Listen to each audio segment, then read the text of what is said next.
Você já passou por alguma situação em que você queria muito precisava muito de uma resposta? Perguntou e veio uma resposta que te deixou mais confuso? Mas o que será que estava errado? A resposta ou a pergunta? Se você quer saber como fazer excelentes perguntas para ver realmente a resposta que você precisa, acompanhe esse vídeo comigo até o final, que é sobre isso que vou falar hoje. Se você não me conhece, muito prazer, eu sou Priscila Brecindi, sou escritora, palestrante, estou aqui no YouTube num desafio de 365 dias, onde todos os dias eu trago um vídeo novo para compartilhar o meu diário do meu desenvolvimento pessoal. Eu não estou sozinha nesse desafio, estou com mais 3 companheiros e hoje eu venho fazer um vídeo com uma sugestão do meu companheiro William Carvalho. Na verdade, ele não me sugeriu esse tema, ele fez um vídeo com este tema, falando sobre você sabe fazer perguntas? Eu achei tão interessante, eu lembrei de vários acontecimentos, de que eu fiz perguntas erradas e aí não veio a resposta que eu queria, e aí eu vim aqui refletir com vocês. Será que você sabe mesmo fazer boas perguntas? Você deve se lembrar de muitos momentos em que você fez uma pergunta e que depois você pensou, poxa, mas eu perguntei errado. Se eu tivesse perguntado certo, talvez tivesse vindo a resposta correta. Quantas vezes já aconteceu comigo? Quantas vezes eu estava em algum momento da minha vida desempregada, precisando de trabalho e tinha alguns amigos que trabalhavam, né, em alguma empresa e de vez de eu falar, né, o que estava me passando, explicar que precisava de um trabalho, falar qual é a minha profissão e depois questionar se aquela empresa estava precisando daquele cargo, não, eu simplesmente perguntava: e aí, a sua empresa está pegando? Tá pegando o quê, né? Tá pegando a crise que tá passando, tá pegando cliente, tá pegando o quê? Então, uma resposta muito confusa, muito aberta demais. Então, com certeza, a resposta adequada não viria, né? Então, outro momento também, no momento da minha adolescência, né? Claro que quando a gente é adolescente, a gente tem menos conhecimento do que tem hoje, e aí fica mais fácil fazer as perguntas erradas. Mas eu lembro de um período, né, de aula, eu estudava no período noturno, e aí eu cheguei para ter aula e a minha sala, ela deveria ficar aberta no período da manhã, para ter aula de manhã, no período da tarde, para ter aula à tarde, e aí de noite ela estaria aberta, porque ela já teria tido aula nos 2 períodos. E aí, por algum motivo, ela estava trancada. E aí eu questionei, né, por uma menina que estava ali perto, né, outra aluna, né? Você já falou pro diretor que a porta está trancada? E ela olhou bem pra minha cara e falou, pra que eu vou perguntar por que a porta está trancada? Eu quero saber quando ela vai abrir, para saber se vale a pena eu esperar aqui ou ir embora. Então, realmente, estava a pergunta errada. Então, as perguntas, elas devem ser muito mais abertas e com foco no positivo.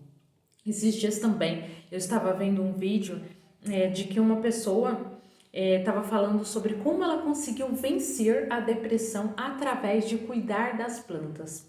E aí ela conta a história dela, eu vou deixar o link do vídeo abaixo, caso você queira ver.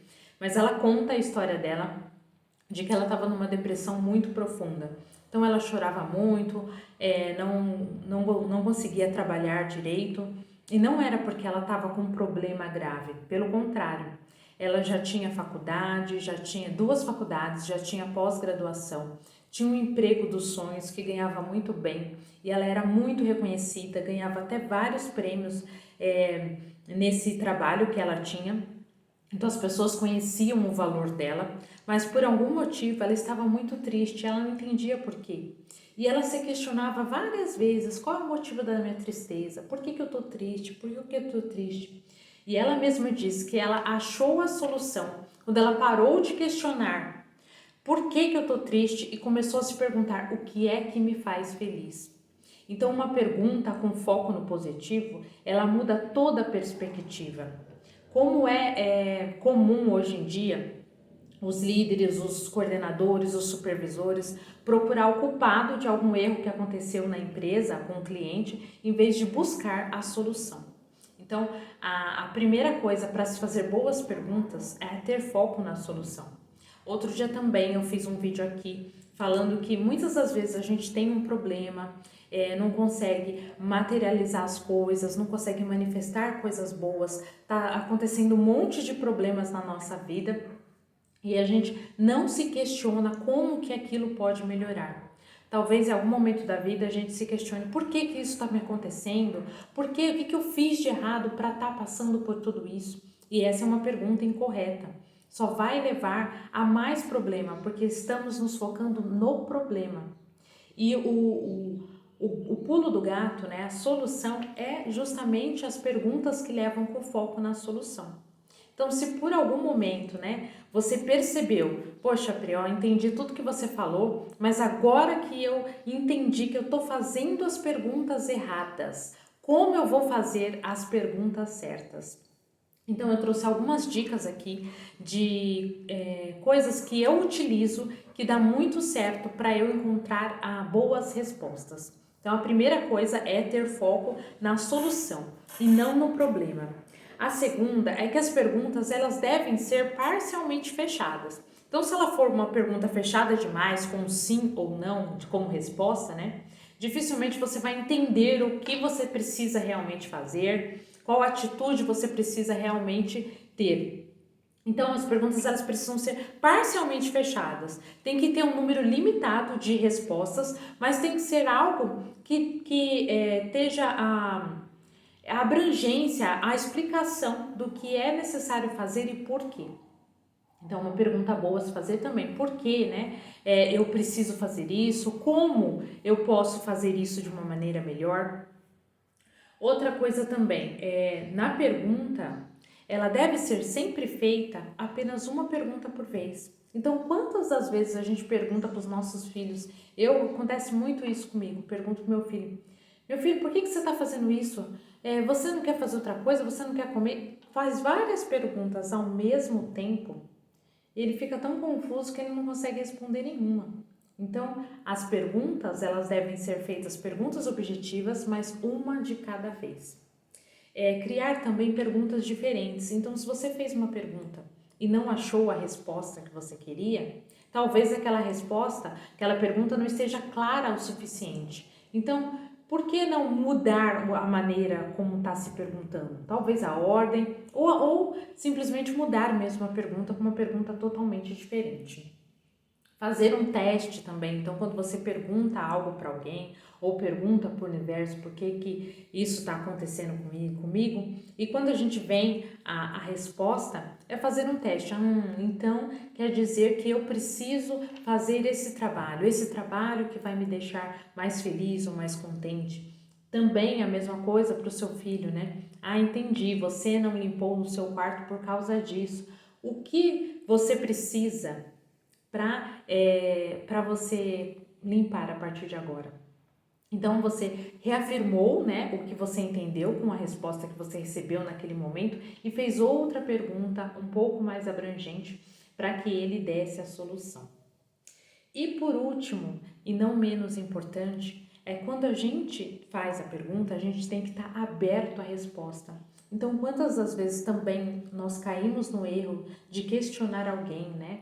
Às vezes o patrão, o chefe ou o filho, com a certeza de que nós tínhamos a resposta e que nós estávamos certos ou nós estávamos errados ali e ponto, acabou. Então, se a gente não está aberto a uma nova possibilidade, a uma abertura de uma ação diferente do que a gente está tomando naquele momento, também a gente não vai achar a resposta correta. Então, eu achei tão interessante esse vídeo do William, né? Inclusive, ele fez até de uma maneira bem divertida, trouxe um vídeo do TikTok, né? De uma pergunta que fizeram para ele sendo advogado. Então, eu te recomendo também que você veja o vídeo dele e aí você vai até entender melhor esse vídeo aqui que eu estou falando. Então, se te ajudou de alguma forma, compartilhe com seus amigos, dê o seu like. Se você é novo no meu canal, aproveite para se inscrever, ser notificado dos próximos vídeos com este ou demais assuntos. E pode me deixar também uma sugestão aí de vídeo, de pergunta, alguma coisa que você queira saber que eu ainda não tenha falado. E se você não sabe que desafio é esse, já estou na finalização do desafio 365. Tem uma playlist com os vídeos anteriores e tem a playlist completa, né, com todos os vídeos que eu incluí no meu desafio, e tem playlist por temas também. As minhas indicações de filmes, as minhas reflexões, as minhas reflexões de psicanálise, né, também que eu trago do meu curso, indicação de livros. Então tá tudo ali bem organizado para que você acesse com bastante facilidade. Então te convido a me encontrar nas redes sociais, a me seguir por lá também. E tudo de bom para você e até o próximo vídeo.